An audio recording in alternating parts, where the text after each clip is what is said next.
Hi guys, I'm coming to talk to you guys about an archaeological survey that we conducted on Skomer last year, specifically in April, and I'm just going to talk to you about kind of what we found. So hopefully it's of interest. To start off with, I'm just going to talk a little bit about the prehistory of Skomer, just in case anyone doesn't know about it. I'm sorry for those of you who do. However, it's good to just make sure everyone kind of is singing off the same hymn sheet, as it were. So the first thing is the dating. Basically, according to our current evidence, Skomer seems to have been inhabited from the Middle Bronze Age to the Iron Age. It was then apparently abandoned during the Roman period, and then it was reoccupied in the medieval period. Now, the medieval and the Roman kind of fall outside of what we're looking at today, so I'm not going to discuss them too much. In terms of finds, it's been relatively sparse. There's been a couple of flint tools and, well, one flint tool and some flakes found a couple of times, and that's literally been it. The chronology has also only been recently established. So there was a project led that basically gave us both of the dates that we have for Skomer now. So we have a radiocarbon date from a site in the north of the island at Hut 6, and a thermoluminescence date of a piece of soil coming from a lynchette in the south of the island. So in terms of dating, we're still a little bit shaky, so I would expect that to be improved upon as there's more archaeological excavation or investigation of Skomer. Previous investigations, sorry, my bad.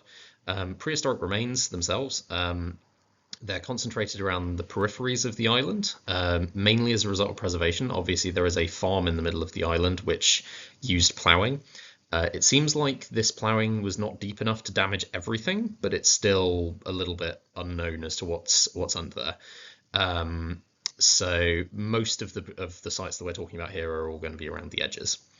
Investigations previously have included Grimes in 1951 and Evans in 1990, who both mapped the islands archaeologically. Evans came in and filled in a lot of Grimes' kind of blind spots or blank spots and questioned a few of his kind of things.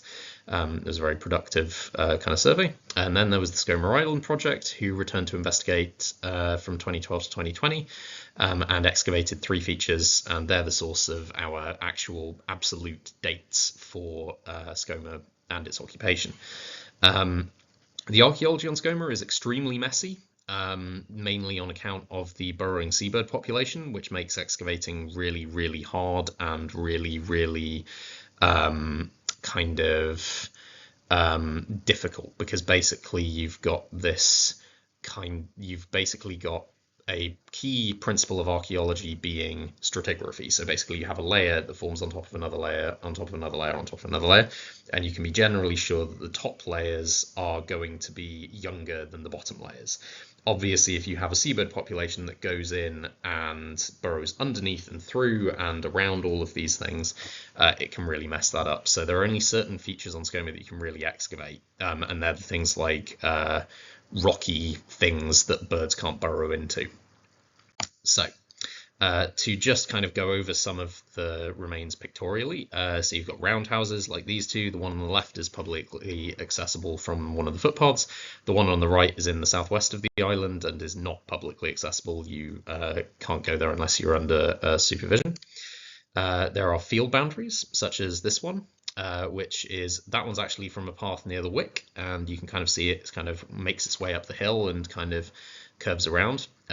These are all really, really interesting because it's one of the best preserved kind of prehistoric agricultural landscapes that we really actually know about, because so many of them have been destroyed by later ploughing or other improvement works. There's also really interesting evidence on Skomer for dams and water management. So this is the Wick Stream. Again, you'll probably have walked across it if you've kind of been to that bit of the island. And basically, you've got a spring, and it's been kind of harnessed through this series of dams to create pools in a kind of artificial wet, boggy environment, which is very interesting, as we'll see. There's also standing stones. So in addition to the Harold stone, which is the kind of classic one that you see immediately when you get off the boat, there's also a lot of these kind of stone rows around, which they were sometimes described in previous reports as field boundaries. But the Skomer Island project team disagreed with that, and I would also disagree with it. This one in particular, near in the kind of southwest of the island, it has this really prominent position on on a kind of false summit of the hill. And it's just so well placed and so silhouetted and so prominent that it could be a field boundary, or it might be a former stone row that was turned into a field boundary. But for me, it does not look like a field boundary. There's also this, which is the South Castle, which is a promontory fort on the neck. This is a slightly strange place. Why you need a fort on a very defensible island is interesting. The other thing is, from a defensive point of view, it's quite weird because the inside of the fort is actually higher than the outside of it. So if you've got anyone who's got a bow and arrow, they can basically shoot into your fort and you can't really do anything to stop them. So it's a bit strange. It may be the case that actually it's not so much defensive as it is an enclosure for something. But whoever it is put quite a lot of effort into the building of that ditch and bank. So it's quite interesting. So those are some of the things on Skomer that you may or may not have seen, but you can take a look out for them next time you're there and spot them. So to kind of go into why we are interested in burnt mounds specifically, it's primarily my area of interest. My PhD is on burnt mounds as a site type throughout Britain and kind of generally Britain and the Northern Isles, so up to Shetland. Generally speaking, what they are is a low mound of fire-cracked rocks that usually occurs in conjunction with a trough. They're often in boggy ground or wetland and at a distance away from settlement and other contemporary sites. Examples are known from all over Britain and Ireland, with particular distributions in Scotland, Ireland and Wales. They generally date to the later Neolithic and the Bronze Age, so about 3000 to 800 BC, although there are some outliers, of which, interestingly, the ones on Skomer are. There's often no finds in them. They're just piles of burnt rocks and charcoal, and that they're dated via radiocarbon date, and that's how we know how old they are.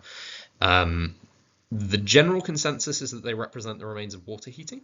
So essentially, you put rocks on a fire, you heat them up, you take the hot rocks, you put them in the trough of water. It acts kind of like a kettle element and heats up the water.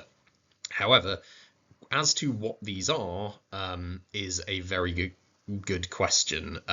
Basically, every use that you can think of for hot water has been proposed for these sites. So it might be bathing, might be cooking, might be brewing. There's steam bending for wood, leather, metalwork. There's working and fulling wool textiles. There's horn steaming to be able to make things out of that. There's basically anything you can think of for hot water. I'm approaching this from several different aspects, including both field work like I'm doing on Skomer, but also organic residue analysis of pottery found at burnt mound sites and a few others. So we're hoping over the course of the PhD we'll be able to be a bit more accurate about what some of these sites are being used for. To kind of demonstrate what a burnt mound looks like, this is an example from Loch Ashy, which is just a bit outside of Inverness. I've got two of my friends to sit on it and eat lunch to model how big the site is. And this is kind of what you describe as a classic burnt mound site. It's this kind of crescent shape of burnt rock and charcoal. You can see a bit of it kind of eroding out the side in a sheep scrape. In these kind of ones, you generally expect to find the trough in that divot somewhere. It does vary a little bit, but that's kind of a good example of what a burnt mound looks like. They're not particularly dramatic sites. They're more interesting from what they can tell us about other things rather than in of themselves. On the other end of the spectrum, this is one of the ones in Shetland from just outside Lerwick, an island called Bressa. And you can see here that there's a bit of a difference. It's dry stone walled. This one is probably late Bronze Age, and it's kind of been built in a very kind of solid kind of construction. The fire generally happens at the back, and then you push the hot rocks into the trough at the front via the means of that stone ramp. So it's a much more formalized experience than a lot of burnt mounds in the rest of Britain. Again, uses could be a lot of different things. But it's another example of this kind of hot rock based technology, as it were, being used. But returning to Skomer, the areas that we were interested in were these five. We've got Hut 13, Hut 16, Hut 21, and 34 and 35, and also the Wickstream Dam. The Hut 1321 turned out to be a hide into nothing. It says that there are burnt mounds there in Evans's report and in Grimes' reports. 1321 are not really that. The only thing really that we found at Hut 13 was something that looked a lot more recent than any burnt mounds, and it had a very aggressive gull colony on it that did not like us, so we cut our losses and moved on from that one. Hut 21 was a bit stranger. It's actually more of an enclosure than it is a hut. I don't think characterizing it as a hut, roundhouse, what have you, is actually accurate. And also the burnt mound is quite dubious. One of the things that we learned quite early on Skomer was that the local geology, all of those volcanic rocks, can look quite burnt even when they're not. And so you need to look for other criteria as well. So you need to look for shattering, and you need to look for kind of fragmentation and things like that. And we weren't really seeing that at Hut 21. The Wickstream Dam we investigated because it was a place where we thought we would find a burnt mound, because again, burnt mounds are usually found in wetland landscapes. And we were really interested in this sort of like artificial wet area, which seemed like it would be a very good place to put one if you were going after the traditional burnt mound kind of activities of heating large amounts of water in a trough. However, we didn't find anything there. In fact, quite a lot of there are a couple of alleged roundhouses near there which we investigated from Grimes and Evans, and they're not really roundhouses. They're bits of field boundary that have been misinterpreted, unfortunately. Which leaves us with Huts 34 and 35 and Hut 16. Hut 35, this is an example that is on the southwest of the island. You can see actually in the back of that photograph, behind the kind of wet area, there's a footpath, and that's the main footpath that goes around the island. So you might well have passed around this and not known it was there. I certainly wouldn't have guessed it unless we'd had a map. The wet area is apparently, according to the warden, quite seasonal. Because our first thought was, wet area and burnt mounds, that makes perfect sense. But actually, the reality is that it's not really there all of the time. So it's probably not being used for that. The actual roundhouse, I will do you a favour and highlight this because it is very difficult to make out. So it's a double roundhouse which has a burnt mound in between the two bits of the roundhouse, which is really, really interesting. Normally, as said, burnt mounds are at a distance from the settlement, and here they're not. They're right in the middle of it. And it's even clearer if you look on the drawings that we did. On the left-hand roundhouse, you can see that the entranceway is actually right next to the burnt mound. So that means that basically every time you go in through this front door, you're going to be looking at it in one form or another. So this implies that it's not a process which is that whatever this mound is being these kind of hot rocks are being used for, it's not something that people are particularly ashamed of. At best, they're really enthusiastic and want you to see it. At worst, they're indifferent about it, which kind of tells us a bit, as it's probably not something like, say, that's particularly smelly or gross or otherwise unpleasant to be around. Hut 34, this one's actually right next to Hut 35. And it's a single roundhouse this time, with a burnt mound that has actually collapsed in over the side of the wall. Now, interestingly, this has happened at 35 as well. where the mound actually seems to have been kind of layered up against the wall, and then when the superstructure went down, the weight of the mound kind of pushed it inwards into the interior of the roundhouse. And this is quite interesting because it implies that the mounds themselves would have been taller and thus more prominent during this time period. Again, this mound actually, interestingly, wasn't mapped, and we've put it on the map now, so that's all good. Here's the drawing of it. So you can see it's got this kind of lump at the bottom, and that's basically where the mound has sort of collapsed inwards. Hut 16 is completely invisible, basically. You are actually looking directly at it. When I put in the highlights, you can sort of maybe appreciate more what it is. I'm standing on the edge of one of the roundhouses and taking a photo inwards. The yellow circle on the left is another burnt mound. Interestingly, with Hut 16, it's easier and more obvious in plan, which you'll see in a minute, but the burnt mound is actually a little ways away from the houses. It's not built directly into or onto them. It is built into a field boundary, which is quite interesting.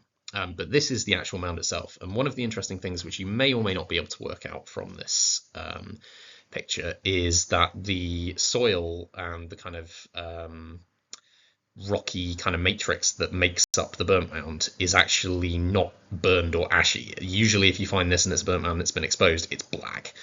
Here it's very brown, which is quite interesting for a number of reasons, which we'll get to in a minute, but there doesn't seem to be any actual charcoal. In plan, you can see this relationship a bit better. So you've got this kind of double roundhouse up at the top there that's built into a field boundary, and then you've got this burnt mound that's also built into a field boundary. The chronologies are not yet clear. Nobody's dug these, and nobody has any data, so we can't really tell. It might be the case that these things were built first, and then the field boundaries were put in around them. But also, it may be the case that they've been put in and then the field boundaries have been, or kind of like the field boundaries were in and then they built them into the field boundaries because it made more sense. It's a bit unclear at the moment. To summarize all of this activity, really, and to kind of conclude the burnt mound part of this presentation, the first thing is unusually they're centralized within settlements and obviously and in prominent places. This is quite strange. It's really not normal by burnt mound standards, and it's kind of it provides some interesting clues, as I said, to the function, which we sort of got into earlier. There's also a low degree of fragmentation visible on the stones and no charcoal within the soil matrix, which is quite interesting because it implies that whatever process is doing this, the rocks are being heated and then separated from the ashy kind of charcoaly fire pit debris. So it implies their use is not the kind of classic burnt mound use. They're also at considerable distance from water sources, so it also implies that there's none near the wick dams. There's no water sources in the nearby area to most of the huts, really, which also implies that their use is not the conventional purpose of heating large amounts of water, probably. Carbon dating from the Skomer Island project places the use of these at kind of 751 to 408 BC at the north burnt mound that they investigated. That is quite late for burnt mounds to exist. Usually they kind of are out of fashion in the kind of late Bronze Age. So that's quite interesting. At the moment, if I had to speculate as to what these are being used for, I would say that they're probably either being used as earth ovens. So basically you dig a pit, and then put hot rocks into it, put your food into it, put more hot rocks on top of it, bury it, and then come back in 2 hours, much like a Maori hangi, where you can, and that's sort of a possibility there. There's also sauna bathing. Sauna bathing in a lot of cultures has a lot of numinous sort of aspects, and in this instance it might well be the case that what we're seeing is one of the reasons why people are piling it up outside of their houses is actually to kind of demonstrate something. And also it fits the evidence. We're seeing, it's being separated from the ash, and and then if you're dripping water onto it and to create the steam and within your house or in a tent or what have you, it would fit that evidence quite well. But at the moment that remains quite speculative. A site that I do want to quickly draw you guys' attention to, though, is probably what I think is still the closest comparison. The comparison was made by Evans in 1990. I'm not. He definitely did the legwork on that one, but I think he's absolutely right. Stackwell Warren is another nature reserve in just to the south and east on the mainland. Very interesting place. I'd definitely recommend going there if you haven't already. But from a prehistoric point of view, it's really interesting because we get these roundhouses with burnt mounds next to them as well, which is a rarity. And they're also Iron Age dated. So they're broadly contemporary with the ones that we seem to be finding on Skomer, give or take, which is very, very interesting. Because it seems like that's probably the closest thing that exists to an analog for what's going on Skomer. The other interesting thing with this is that this is a kind of, I don't know what exactly you would describe it as. It's a complex. So this is a standing stone. The big kind of black rectangle in the bottom there is a standing stone called the Devil's Quoit. And it has this really interesting kind of like boot heel shaped arrangement of smaller standing stones going kind of up and around it in this heel shape. At the bottom of this arrangement, as you can see here, there is actually a burnt mound that has been put in place, and into it have been inserted 4 child burials, which implies that whatever the process is that's making that particular burnt mound, it's not some kind of industrial or purely domestic function. Something else is going on here. Quite what that is a difficult question to answer right now, but it's something to bear in mind when we're thinking about these ideas of what actually is burnt mound activity, because it may be the case that it's actually something with a lot more meaning behind it. However, to move on to the kind of quite exciting bit here, which was not what we were expecting to find, but what we didn't expect to find. So I spent a lot of time on Skomer crawling around on my face like this. And the thing that was really, really interesting was one of the problems with the seabird kind of burrowing is obviously that it ruins the stratigraphy. However, one of the things that it actually can do from our perspective is they have to dig through the stratigraphy and they create these little spoil heaps. So it was kind of noted early on that, oh, it would be kind of interesting. Maybe you'd find things in that. So we did occasionally look around, and the first few roundhouses, we didn't really find anything. But Roundhouse 16, we found this, which is a very small but quite interesting piece of amber-coloured flint. Now, flint does not occur naturally on Skomer. Skomer is entirely volcanic. Flint is a sedimentary rock. And what's more, flint is also a sedimentary rock that does not come from anywhere near Pembrokeshire. The only sources of flint that you'll find in Pembrokeshire are cobbles that have washed up on beaches every now and again, which intriguingly, it actually looks like a lot of this stuff is. We'll get into that in a moment. So we marked it down, we took a photo of it, and we were like, oh, that's quite interesting. And then we kept on looking around the burrows near it and found another one, and another, and another, and another, and another, etc., etc., etc., etc. And this was really interesting because by the time that we'd actually assembled all of this, we'd found a flint scatter that was about 60 meters wide. You can see here, this is Hut 16 with the 2 kind of roundhouse circles there in the burnt mound.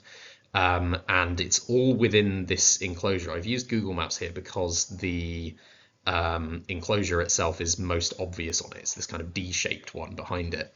And all of the flints are within this enclosure, which is quite interesting and kind of potentially implies that whatever activity is doing there, either if there's somebody flint napping at some point in the past, or maybe it went into the domestic waste and then the domestic waste was spread on the fields. It could be any of those things, but it is quite interesting that we do seem to have found this kind of this kind of scatter of mostly different colored flints as well. So it also looks like we're getting quite a lot of different types of flints into Skomer, which is very interesting in of itself. The pièce de résistance, however, was this. Now, this may look quite boring, and for that I apologize, but for a stone tools geek like myself, this is really interesting. This is the second flint tool that has ever been found on Skomer that's identifiable as a tool, and it is a hide scraper, basically for scraping down the interior of hides when you're preparing leather or skin items. Now, this can actually tell us quite a lot about kind of the making process, which is what I'm going to go into in a second. I'm going to use my drawing of it because it's a bit clearer. So you can see here, we've got several different kind of hatched lines. I'm going to color code them for you. So the orange is downward flake scars. So that basically shows us the direction in which the force is traveling when this hammerstone hit it. The other interesting thing is the bits that I've highlighted in blue there, which kind of show up as crushing on the original. This actually implies that the technique being used to create this scraper is something called outil archaeological, which I apologize for my French pronunciation, but that's unfortunately what I have. And this is a specific type of flint knapping technique, which is adapted for use in cobble flint, and particularly bad quality cobble flint, like the stuff that you might say washes up on beaches in Pembrokeshire. So this is probably local flint that we're talking about, or flint that's come in from that sort, from the sea. And the crushing bits are basically where it's been put between a hammerstone and an anvil stone and hit very, very hard. And so you get crushing on both edges, which is quite characteristic of this. And it's quite prominent on this scraper. Then after they've finished kind of actually getting the flakes out, they've then retouched it. So the yellow on the right hand side is where they've sat with either a piece of soft rock or a bone, piece of antler, any of those kind of things, and they've chipped away to sharpen the edge for use as a hide scraper. So this has very distinct knapping signatures on it, which is really, really interesting. And we were very happy to find that. We then found this. So the warden had basically said that a long-term volunteer, Thomas Faulkner, if you're in my audience either now or at the later Friends of Skomer event, then please make yourself known because you found some real flint tools. The bottom two are both bits of prehistorically utilized flint. The bottom one is a utilized flake of some description. It's all of the same kind of slightly bad quality that we would expect. The top one unfortunately isn't, but the bottom two are. And he found these at a site which is called Captain Kite's Corner, which is basically an exposed rocky outcrop in the southeast of the island. When we walked past it after doing our survey work, we actually basically fell over more lithics. So here's a kind of blade-like fragment, and you can see also in the left-hand image, there's a lot of flint of various different colors and kind of shape sizes. So again, we're seeing a big variation in what's being brought onto the island. This is all knapping flint. This is not flint that's been put on, through gravel or anything like that. We did wonder about that, but actually it's not the case. This is all flint that's been worked in antiquity at some point. We also found blade-like fragments, and bits where they'd kind of broken into whole, they'd broken into sort of whole flint cobbles like that. And we decided to also extend our search a bit off path as well. And we found this, including a pebble scraper over on the right-hand side and some more flint flakes. When mapped, it looks a bit like this. So the yellow star in the middle is the kind of center of the flint scatter on the path. And then we have the other bits kind of coming off the path as well, being a bit more precise because we need to go and pick those up again. So again, we're seeing actually flint knapping happening at Captain Kite's, which is really interesting in of itself. We also fell over yet more of it on the way down to the boat on the last day, which we had to hurriedly bag up and give to the warden, which we hope to analyse a bit more next time we're there this year. To summarise a bit about this kind of flint use on Skomer, the stone itself is low-quality pebble flint, which uses the technique of outil archaeological, designed to get the most out of it. So it's a really interesting kind of adaptation to living in a place like Skomer, where you don't have many sources of good knappable material. The general kind of scraper format from the one that we found suggests Middle to Late Bronze Age. It's also important to note that flint use might continue into the Iron Age on Skomer from the Skomer Island Project's research. If that's the case, then this might be Iron Age too. Interestingly, if we are to push the Stackpole Warren comparison a bit, The Utilaculae flintwork found at Stackwell Warren is all Bronze Age, so which might also imply this is a Bronze Age scraper, but again, that's conjectural. The variety evident within the flint knapping waste also discovered kind of shows you that they're using a lot of flint over a long period of time. We're getting a lot of different kinds of flint and different kinds of colors and all kinds of other things, which is also quite interesting because it implies maybe longer occupation, but we don't totally know that yet. It's also interesting that both definite tools on Skomer found that are categorizable are scrapers, suggesting hide working taking place on the island. And also that both scrapers have been found in close proximity to examples of these kind of double roundhouse formats, suggesting that the similarity where you've got like a double roundhouse and then a burnt mound in the middle of it. And it might be the case that these similarities might go beyond the settlement evidence to the types of tools that they're using as well, which is all quite interesting. So yeah, thank you guys for your time. Our future work is going to be further investigation of burnt mound activity, particularly in the North settlement of 6, 7, and 8. There's hopefully going to be field walking to collect last year's finds. We didn't have permission to do that last time, so we had to leave everything in place, and also to investigate new areas, and also some further investigation of the neck, I hope. For bibliography, these are some of the sources that I've cited in case you wanted to take a look at some of them yourselves. And yeah, aside from that, thanks you guys for listening, and I hope to see you all again soon.